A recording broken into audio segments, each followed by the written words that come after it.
महाराष्ट्र के मालेगांव बम धमाके मामले में 17 साल बाद फैसला आ गया है। महाराष्ट्र की विशेष एनआईए कोर्ट ने प्रज्ञा ठाकुर और कर्नल पुरोहित समेत सभी 7 आरोपियों को बरी कर दिया है। बता दें कि इस धमाके में 6 लोगों की मौत हुई थी।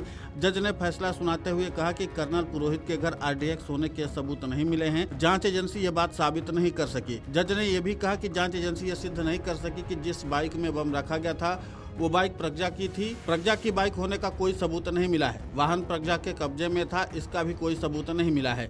मालेगांव ब्लास्ट केस में कोर्ट के फैसले पर जम्मू कश्मीर की पूर्व मुख्यमंत्री महबूबा मुफ्ती ने कहा कि जिस औरत ने महात्मा गांधी की तस्वीर पर गोलियां मारी, जिसने कहा कि गोडसे मेरा गुरु है, उसके लिए बीजेपी के लोग पटाखे छोड़ रहे हैं और लड्डू बांट रहे हैं। जम्मू कश्मीर की पूर्व सीएम महबूबा मुफ्ती ने कहा कि इस वक्त अंबेडकर की जगह गोडसे का संविधान चल रहा है। ये लोग अंबेडकर के संविधान को खत्म कर रहे हैं और गोडसे का कानून चला रहे हैं। इस वक्त मुल्क में जो चल रहा है वो गोडसे की विचारधारा के हिसाब से हो रहा है। दुर्भाग्य से बीजेपी जिस तरह से जश्न मना रही है, ऐसे में आप क्या कह सकते हैं, कहीं रूल ऑफ लॉ नहीं है। इस पूरे मामले को लेकर के और क्या कुछ कहा है जम्मू कश्मीर की पूर्व मुख्यमंत्री महबूबा मुफ्ती ने, आप खुद सुने उन्हीं की जुबानी। इसमें हमारे लिए कोई चौंकाने वाली बात नहीं है। हमने देखा कि अब जो नया न्यू नॉर्म है वो बिल्कुल है कि जो कानून की बालादस्ती नहीं है कहीं भी। There is no rule of law. अगर होता तो जो हमारी पहलवान बच्चियों का मोलेस्टर है तो वो बीजेपी में इस तरह नहीं खुलेआम नहीं घूमता। आपका जो गुरमीत सिंह है, जो अपने आप को राम रहीम कहता है, जो कन्विक्ट है मर्डर के लिए, रेप के लिए, तो जब इलेक्शन होते हैं तो बीजेपी के वो कैंपेन चलाता है। या बिल्किस बानो के रेपिस्ट को किस तरह छोड़ दिया गया और उसके बाद उनकी किस तरह बीजेपी वालों ने आरती उतारी।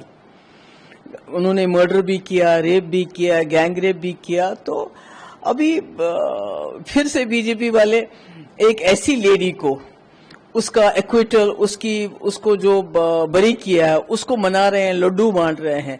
कौन सी औरत? जिसने महात्मा गांधी जी की तस्वीर को गोलियां मारी, जिसने कहा कि ये टेररिस्ट है और गोडसे मेरा गुरु है।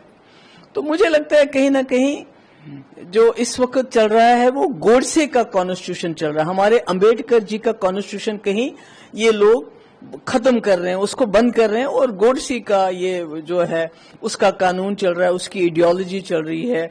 और जो इस वक्त मुल्क में हो रहा है वो सब गोडसे के हिसाब से हो रहा है। और अनफॉर्चुनेटली जिस तरह बीजेपी सेलिब्रेट कर रही है, जैसे जब बिल्किस बानो के रेपिस्ट को छोड़ा गया तो उन्होंने लड्डू बांटे, उन्होंने आरती उतारी उनकी। आज जब इसको, ये जो लेडी है, इसको एक्विट किया गया तो फिर से सेलिब्रेट कर रहे हैं। कि मतलब इमेजिन कीजिए, गांधी जी को की तस्वीर को जो गोली मारे, जो गोडसे को अपना गुरु कहे, वो गोडसे जो हमारे मुल्क का सबसे पहला और सबसे बड़ा दहशतगर्द रहा है।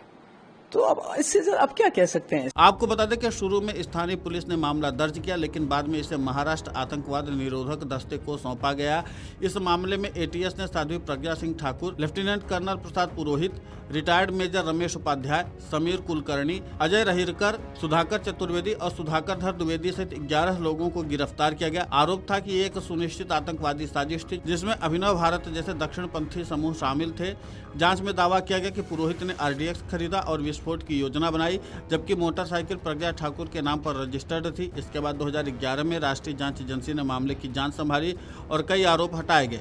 एनआईए ने पाया कि एटीएस की जांच में खामियां थीं और कई गवाह अपने बयानों से मुकर गए, जिससे मामला विवादास्पद हो गया। मौजूदा वक्त में 7 आरोपियों के खिलाफ यूएपीए और आईपीसी की धाराओं में मुकदमा चल रहा था, जिस पर अब कोर्ट ने अपना फैसला सुना दिया है। Video desk amarujala.com। अगर आप ये वीडियो YouTube पर देख रहे हैं तो हमारे चैनल को सब्सक्राइब कर बेल आइकन दबाएं और Facebook पर देख रहे हैं तो हमारे पेज को लाइक करें।